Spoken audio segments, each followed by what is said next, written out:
మరి వాళ్ళు ఏమి ఇస్తలేనట్టు బిఏపీ ఏమి ఇస్తలేదు పురుగులు ఉన్నాయంటాడు మంచిగా ఉన్నాయి కదా వాడి నోట్లో పురుగులు పడిందాక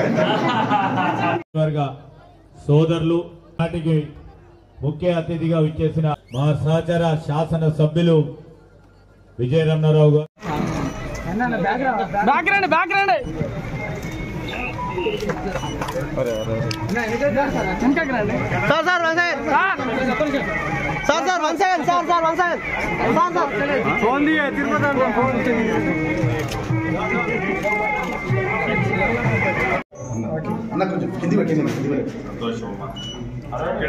ఎమ్మెల్సీ గారు కలెక్టరు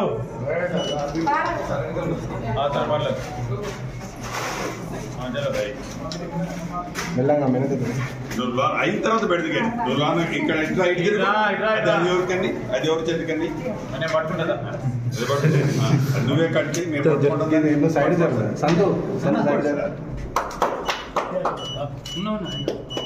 రైట్ ఉంటారు కదా మన అందరికీ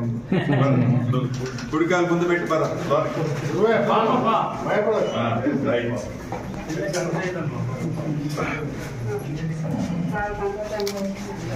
ఎంతమంది పిల్లలు ఏది చాలా సంతోషం. ఇంతకు ముందు మీ అభిమాన నాయకులు స్థానిక శాసనసభ్యులు చెప్పినట్లు ఈ మండలం ఏర్పడి సుమారు 24 సంవత్సరాలు అయినా ఇక్కడ పోలీస్ స్టేషన్ ని మళ్లీ మండలం ఎవరైతే తీసుకురావడానికి ప్రధాన పాత్ర పోషించారో మరి వారు శాసనసభ్యులు అయిన తర్వాతనే గౌరవ ముఖ్యమంత్రి రేవంత్ రెడ్డి గారిని ఒప్పించి మెప్పించి శ్రీధర్ బాబు గారిని ఒప్పించి ఇక్కడ మంచి అద్భుతమైన పోలీస్ స్టేషన్ ఏర్పాటు చేసుకున్నందుకు మీ పక్షాన ప్రభుత్వ పక్షాన స్థానిక శాసనసభ్యులు మిత్రుల్ని మనస్ఫూర్తిగా అభినందిస్తూ ఏదైతే నిత్యమో మీతోనే ఉంటూ తను పదవిలో ఉన్నా లేకపోయినా 2 పర్యాయాలు శాసనసభ్యుడిగా కొద్ది తేడాతో ఓడిపోయినా నిత్యము పొట్టు వదలని విక్రమార్కుళ్ళ ప్రజాశ్రేయసే ప్రజల కష్టాలే తన కష్టాలుగా భావించి నిత్యము మీలో మమేకమై ఉండబట్టే 3వ పర్యాయం మీ దీవెనలతో ఇందిరమ్మ ప్రభుత్వంలో మీ శాసనసభ్యుడు వాటా కూడా పంపించినందుకు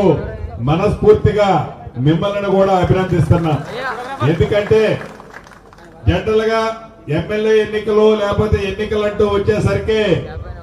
ఎక్కడి నుంచో వచ్చి వాళ్తుంటారు.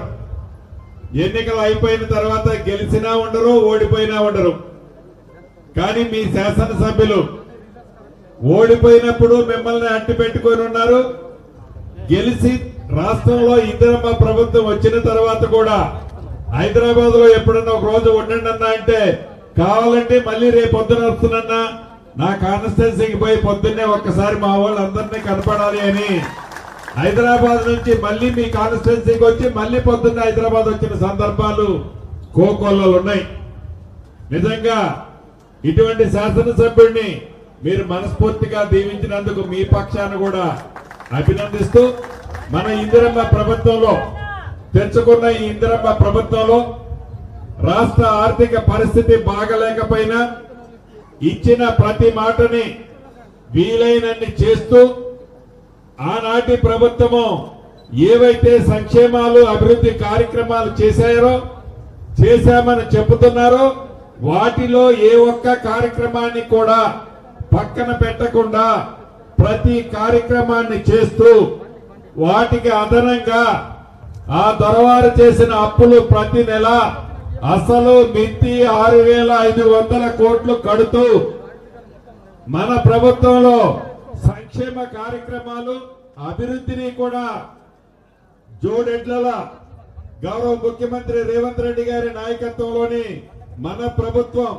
కేబినెట్ మంత్రులమంతా ప్రజల సంక్షేమం కోసం పేదోడి సంక్షేమం కోసం ఎలా పనిచేస్తుందో మీరు ప్రత్యక్షంగా చూస్తున్నారు. అంతేకాదు అనేక సంక్షేమ కార్యక్రమాలతో పాటు ఆనాటి ధరణితో ఏవైతే భూములున్న ఆసాములు రైతులు ఇబ్బంది పడ్డారో ఏదైతే నలుగురు వ్యక్తులు 4 గోడల మధ్య వారి స్వార్థం కోసం ధరణిని తీసుకొచ్చి రాష్ట్ర ప్రజలని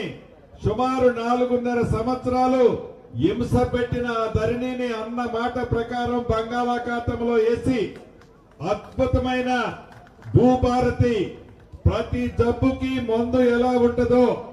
ఈ భూభారతి 2025 చట్టం ద్వారా రాష్ట్రంలో ఉండే భూములున్న ఆసాములకి రైతులకి పూర్తి భద్రత కల్పించే ఈ భూభారతిని తేవటమే కాకుండా ఈ 20వ తారీఖు లోపు అన్ని గ్రామాలకు రెవెన్యూ అధికారులు వచ్చారు. మీ సమస్యలు